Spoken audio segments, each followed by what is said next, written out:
महाराज कहते हैं पूर्व समय की बात है। यदा मृधे कौरव सृंजयाना वीरेश्वथो वीरगतिं गतेषु वृकोदरा विद्धगदाभिमर्श भगनो रुदंडे धृतराष्ट्रपुत्रे। देखो एक बात बहुत समझने वाली है। आज महाभारत का युद्ध समाप्त हो चुका है, पांडवों की विजय हो गई है, कौरवों की पराजय हो गई है। दुर्योधन की जंघा भीम के गदा के प्रहार से टूटी पड़ी है और भीम तो आनंद से है, लेकिन दुर्योधन भरी उस मृतकों से पड़ी हुई और शवों से घिरी हुई कुरुक्षेत्र की धरती पर दुर्योधन आज पड़ा है। उसकी जंघा से रक्त बह रहा है और जीवन के अंतिम समय को दुर्योधन बिता रहा है। अब एक बहुत सीखने वाली बात है, यदि हम जीवन में अनाचार करते हैं, दुराचार करते हैं, अधर्म करते हैं, अन्याय करते हैं, तो आज नहीं तो कल उसका परिणाम जीव को भोगना पड़ता है। आप कल्पना करिए, क्या दुर्योधन ने कभी सोचा होगा कि मेरे सब भाई मारे जाएंगे, पूरी सेना मारी जाएगी, सेनापति मारे जाएंगे, पूरा राज छिन जाएगा और सोने के सिंहासन पर बैठने वाला दुर्योधन कुरुक्षेत्र की धरती पर पड़ा होगा? क्या किसी ने सोचा था?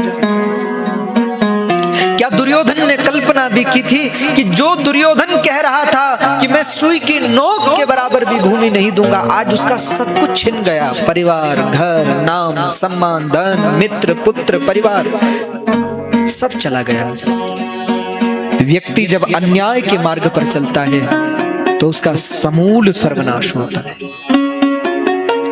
इसीलिए यदि आप जीवन में अपना कल्याण चाहते हैं तो धर्मो रक्षति रक्षितः, धर्म उसी की रक्षा करता है जो धर्म की रक्षा करता है, धर्म के मार्ग पर चलता है।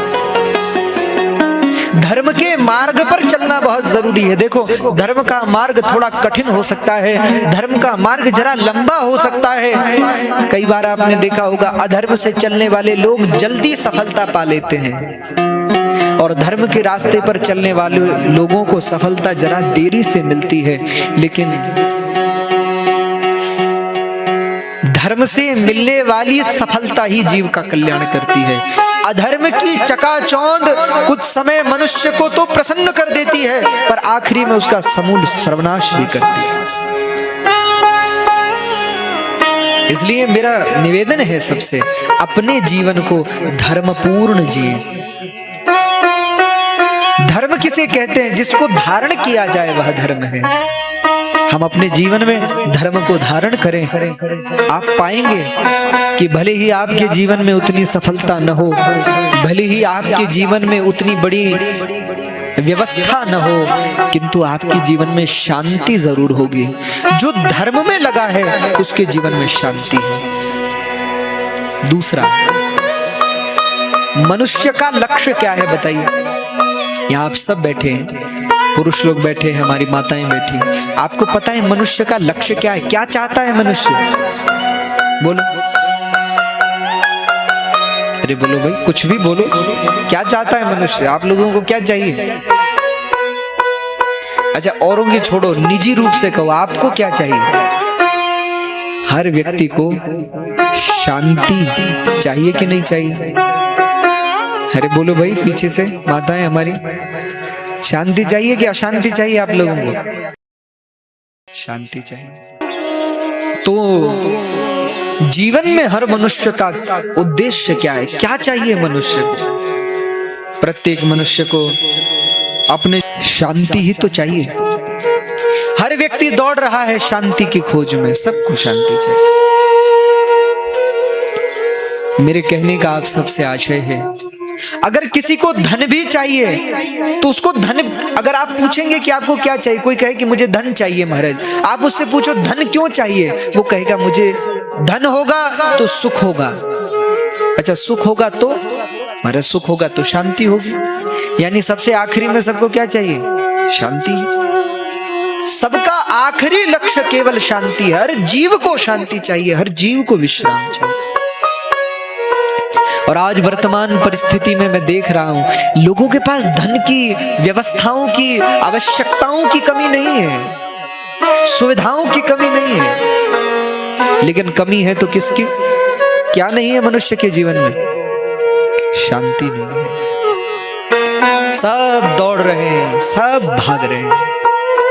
कई बार लोगों को लगता है ना कि जो धनवान व्यक्ति है वो तो बेचारा सुखी है, वो और दुखी है और परेशान।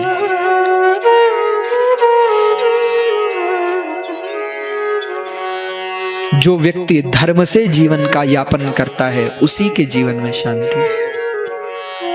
दूसरा, एक बहुत गंभीर और चिंतन करने का विषय है। आप लोग एक बात बताइए, पहले ज्यादा सुविधाएं थी या आज ज्यादा सुविधाएं? बोलो, आज है ना?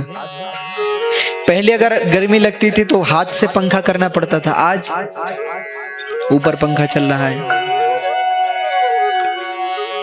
आज कूलर है, एसी है, हर प्रकार की सुविधा है महाराज। अच्छा, पहले कपड़े खुद हाथ से धोने पड़ते थे, अब वॉशिंग मशीन है, उसमें डालिए, धुल भी जाए, सूख भी जाए। पहले भोजन बनाते थे तो चूल्हे पर अग्नि प्रज्वलित करो और धुआं और न जाने क्या। आजकल मिल कम रही है, वो बात अलग है, लेकिन ठीक है। लेकिन कहने के बाद है, आज सुविधाएं अधिक हैं पहले से।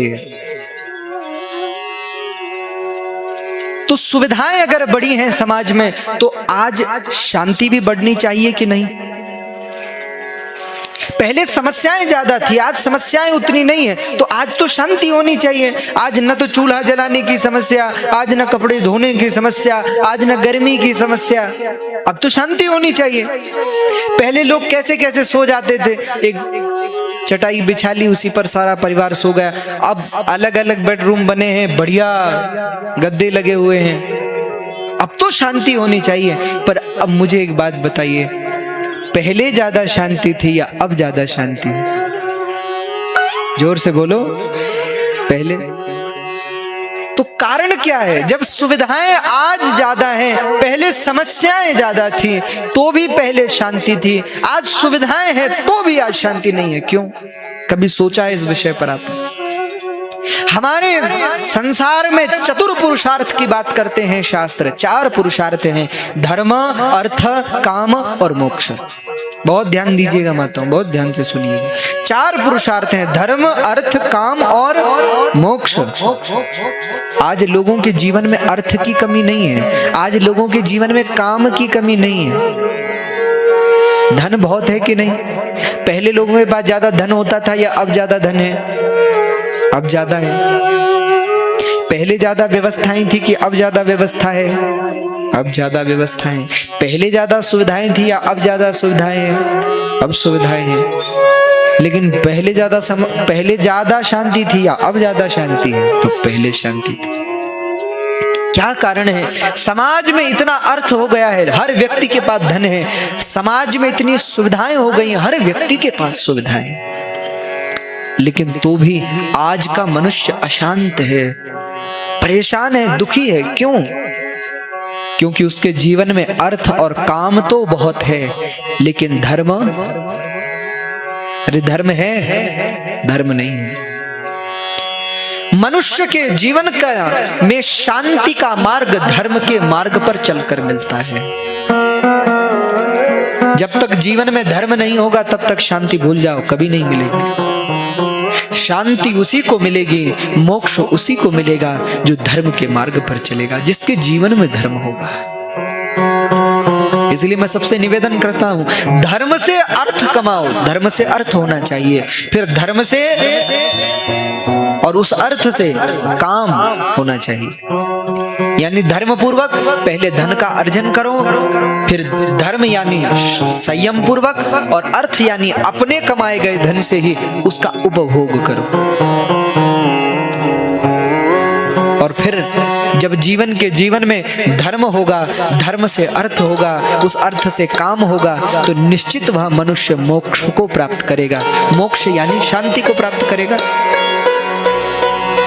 तो यदि आपको भी जीवन में शांति चाहिए तो धर्म के मार्ग पर आ जाइए।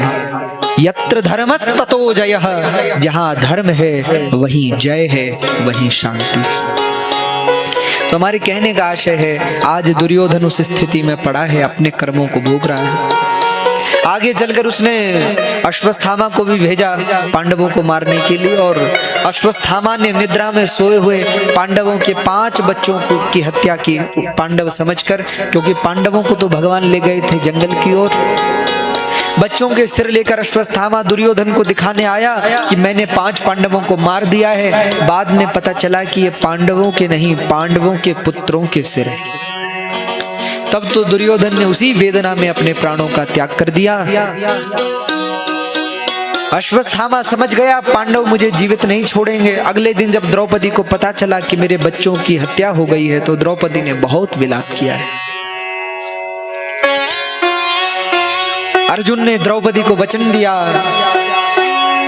माता शिशूनां निधनं सुतानां निशम्य घोरं परितप्यमाना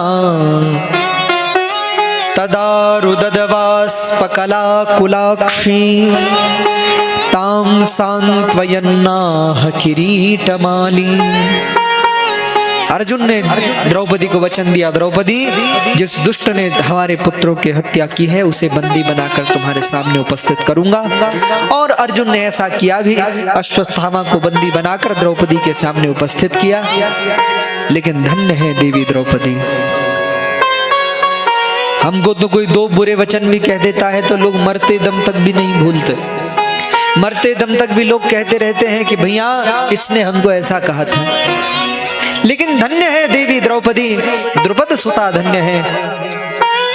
आज जिस अश्वत्थामा ने द्रौपदी के 5 बच्चों की हत्या की है, कल्पना करिए, आज द्रौपदी ने जब उस अश्वत्थामा को देखा तो द्रौपदी को उस बधे हुए अश्वत्थामा पर भी दया है। धन्य है द्रौपदी। श्रीमद् भागवत में भगवान व्यास कह रहे हैं, बोले द्रौपदी ने जब अश्वत्थामा को देखा तो निरीक्ष्य कृष्णापकृतं गुरोसुतं वाम स्वभावा कृपया ननाम च।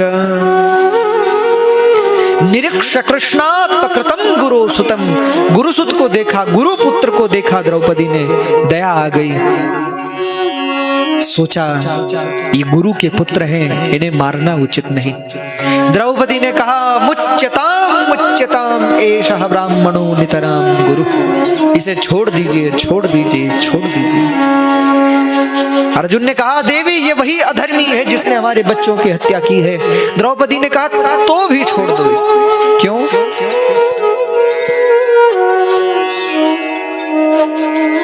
द्रौपदी ने कहा, प्रभु ये आपके गुरु का पुत्र है और गुरु का पुत्र गुरु के समान होता है, इसको मारना उचित नहीं।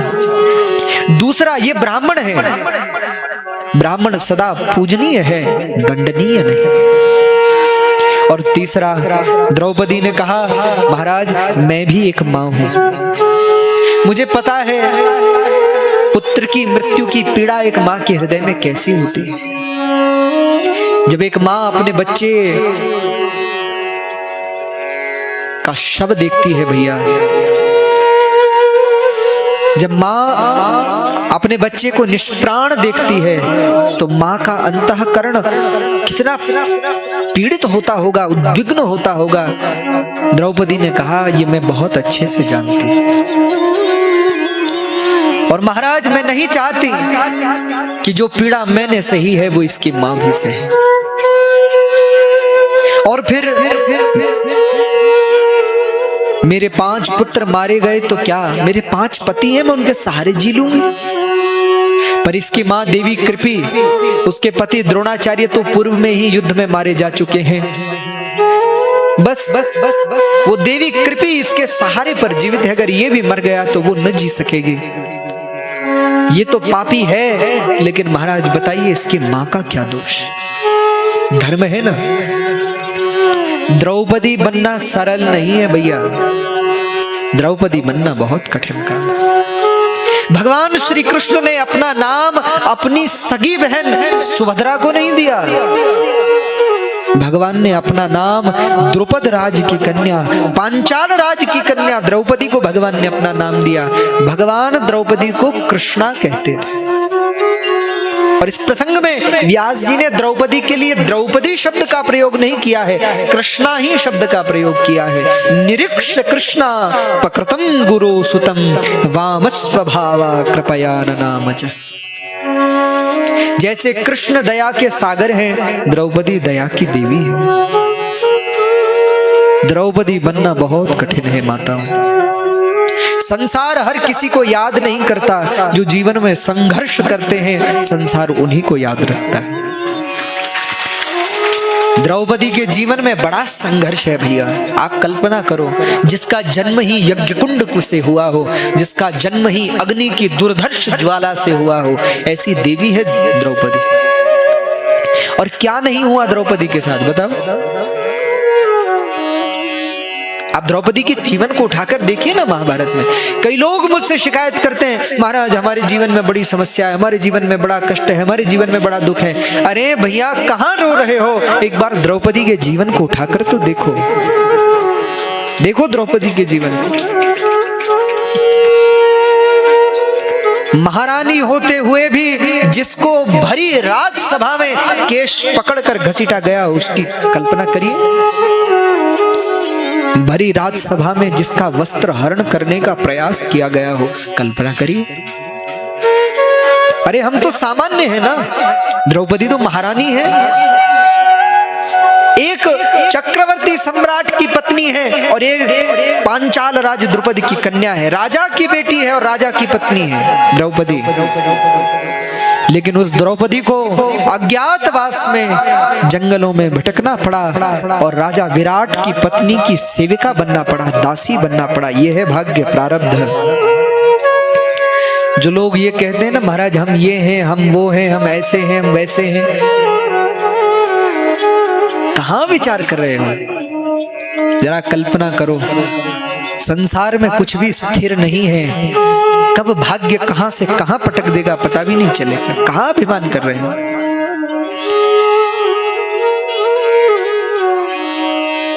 कई बार लोग कहते हैं कि हम तो ये हैं। अरे भैया द्रौपदी महारानी थी, द्रौपदी ने कभी सपने में भी नहीं सोचा होगा कि मुझे दासी बनना पड़ेगा। बोलो, महाभारत पढ़िए ना कभी।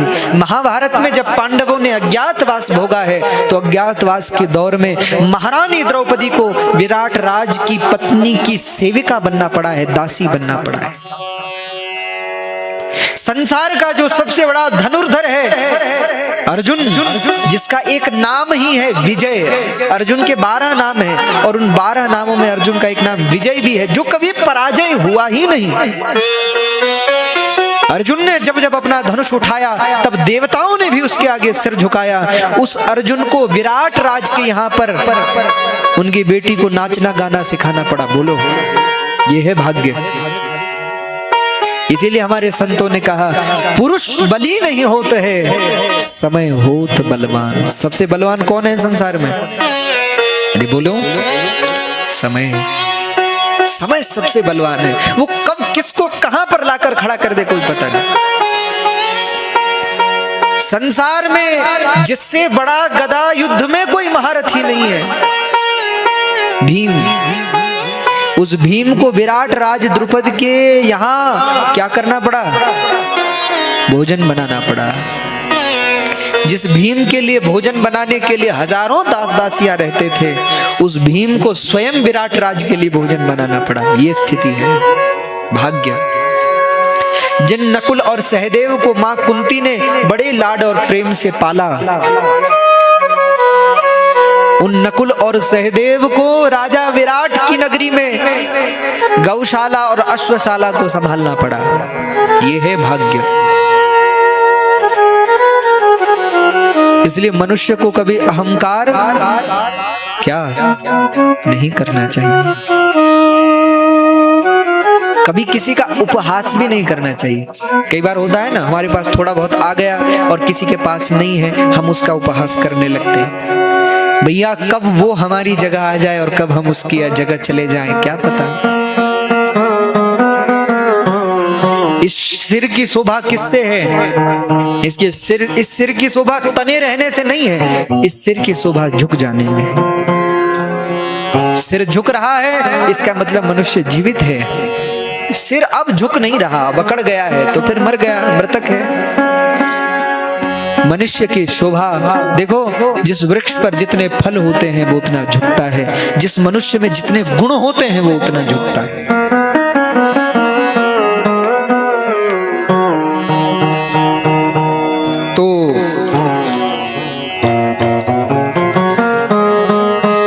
द्रौपदी ने कहा बोले इसे छोड़ दीजिए, और पांडवों ने फिर द्रौपदी के कहने पर भगवान से पूछा कि प्रभु क्या करें। भगवान ने कहा ऐसा करो, वपनम द्रविड़ादानम स्थानम निर्यापणम तथा एष ही ब्रह्म बंधूनां बधो नान्योस्ति दैहिकः। बोले देखो, हर किसी को प्राण दंड केवल मृत्यु दंड देकर नहीं दिया जा सकता, किसी के लिए अपमान भी मृत्यु होती है। देखो ये ब्राह्मण है, इसको मृत्यु दंड नहीं दे सकते, पर ये दुष्ट है, इसको छोड़ भी नहीं सकते, इसलिए इसको अपमानित करके इसके सिर की मणि निकालकर और इसको अपमानित करके राज्य से निष्कासित कर दो, वही इसकी मृत्यु होगी। सबसे बड़ी मृत्यु क्या है पता है आपको? सबसे बड़ी मृत्यु है अपमान। मरने वाला व्यक्ति एक बार में मर जाता है और प्राण निकल जाते हैं, एक बार ही कष्ट होता है, पर जिसका अपमान कर दिया जाता है वो हर पल मरता है, हर क्षण मरता है। इसलिए संसार में सबसे बड़ी मृत्यु है तिरस्कार, अपमान। भगवान ने कहा इसको तिरस्कार करके निकालो। अश्वत्थामा को निकाल दिया गया। बाद में अश्वत्थामा ने पांडवों पर क्रोध करके ब्रह्मास्त्र का संधान कर दिया उत्तरा के गर्भ को नष्ट करने के लिए, और उत्तरा जी फिर दौड़ी हैं भगवान के पास, हे प्रभु आप ही मेरी रक्षा करी। भगवान ने तो इस पर दया की, इसको छोड़ा, लेकिन उस दुष्ट ने पांडवों के वंश को मिटाने के लिए उत्तरा पर ब्रह्मास्त्र का संधान कर दिया। भयंकर ब्रह्मास्त्र उत्तरा की ओर बढ़ चला।